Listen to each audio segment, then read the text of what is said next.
Hello, hello, hello. It's a brand new day, and this is our morning connection. How you doing this morning? I am Skip LaCour. I'm so glad you are here. The beat goes on. You and me, just two men going through the journey of life. Maybe you're a little bit older like me, and you gotta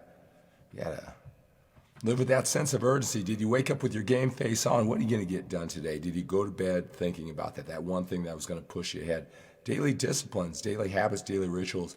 And that's what I'm just here for you, just to come together just a little bit every single day, check in with you. This is my stuff, mental exercise. A lot of guys who, follow me, we've got the same interest. We know about working out, right? Working out your body, stretching it, growing, demanding of itself to grow, to maintain the muscle, to be healthy. You either use it or lose it.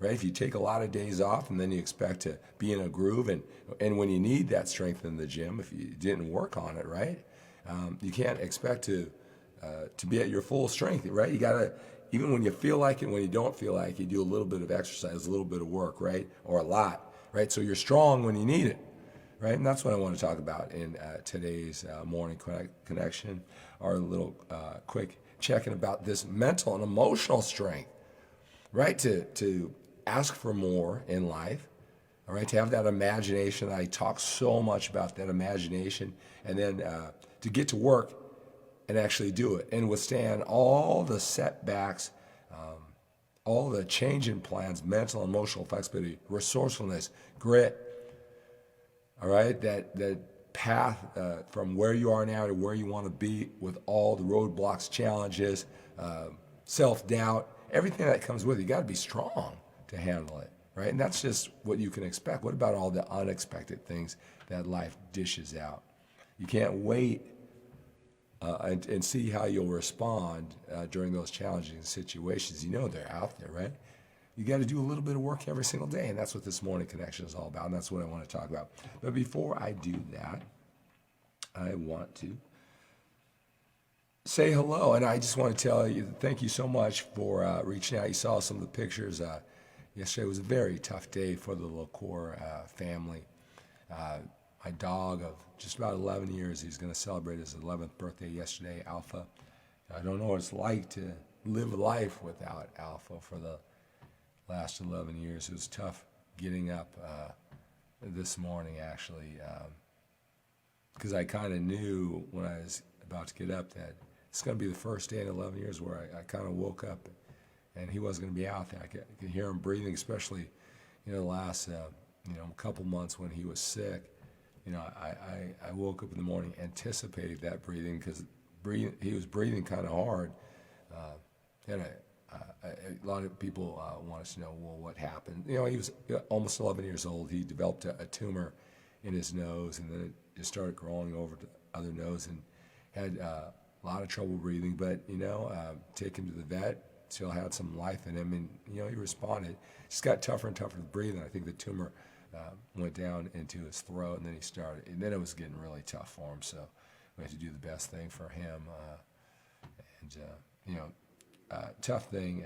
But yeah, so that breathing, even though it was, through one nostril or it was heavier breathing, I used to wake up hoping to hear that rather than the alternative, right? So I knew that when I got up this morning, it was going to be the first day in 11 years where I was going to hear my dog, my buddy, my friend.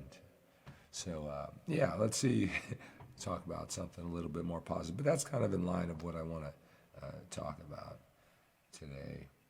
I wanted to say thank you so much for the comments, the kind words. I wanted to, post some pictures. I really believe, my dog is a big part of who I am today, what I've evolved to, like I call my MANformation. I talk about my story. If you're ever interested, a lot of new men joining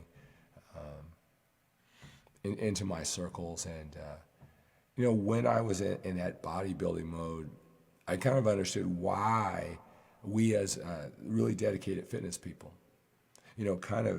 we're better than other people at detaching and then doing that repetitive behavior. And, it's almost like we feel people are, bothering us or hating, right? When we don't want to do all these structured patterns, because normal people want to connect and eat dinner and, stay in bed and cuddle on Saturdays, where we have to do our discipline regimen, and sometimes we're a little blind that what's wrong with people, right? Well, I don't know if there's wrong with other people. I don't know, it could be something wrong with us, but I really, with my 36 years of personal life, really started to unfold why, and it's not just bodybuilder, really strict fitness people, why we get into that mode, why it's not bodybuilding that makes us that way. It's something inside of us that bodybuilding is the perfect place to attract people with this certain thinking pattern.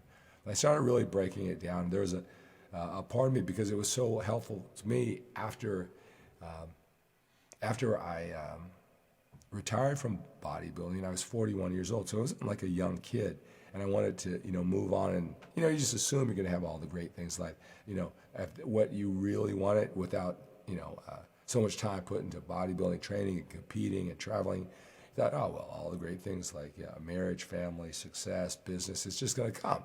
It's just that I haven't been focusing on it. But I found that wasn't quite the case. There was a whole bunch of things that I needed to overcome that started long before bodybuilding. And then as I've gone through that journey and that growth, found out there's a lot of us in bodybuilding that very similar. I've talked to really hundreds of men since I retired, and talk about this. And if you go to skiplecore.com/story, at one point I was really determined to help fitness, people who are in that mode, because it helped out, so many people. They'd come to me for coaching to work through it. I realized for me personally, that it's a really tough thing to break through that unless you're really ready. And a lot of going back. Yeah, so unless someone in fitness is really ready to change, it's a tough sell, right? Especially if you're getting rewarded for everything that you do.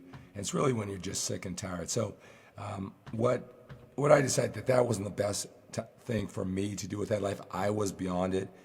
I had to look forward with what I needed to do and not go back there so much. It's something I will do, but if you go to skiplecore.com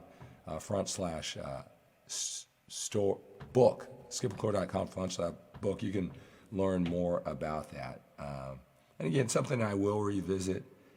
And when I talk to guys every once in a while, if that does come up, be more than happy to help them through that. But as you can see, my focus is moving forward with where I'm going. And let's see here. All right, guys. So, like I said, the beat goes on. My message today is simple. You can't wait for the tough times in life, and hope. Can't wait for the tough times and hope that you're going to be ready for them. You got to do a little bit of work. This type of daily connection,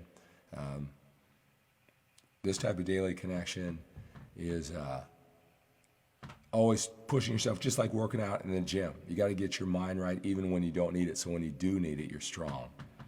And that's some things that I'm very thankful for, that, putting all this effort to. A lot of guys sometimes, what's all this thinking about? So anyway, that's quick meshes. You want to work on being strong even when you don't need it. That mental and emotional strength, push yourself, stretch yourself, do things that are uncomfortable, handle your problems head on. So when the big challenges in life come, you're ready. All right, guys. So expect the best from yourself. Expect the best from your efforts. Expect the best from other people. And have a great day. The beat goes on, right?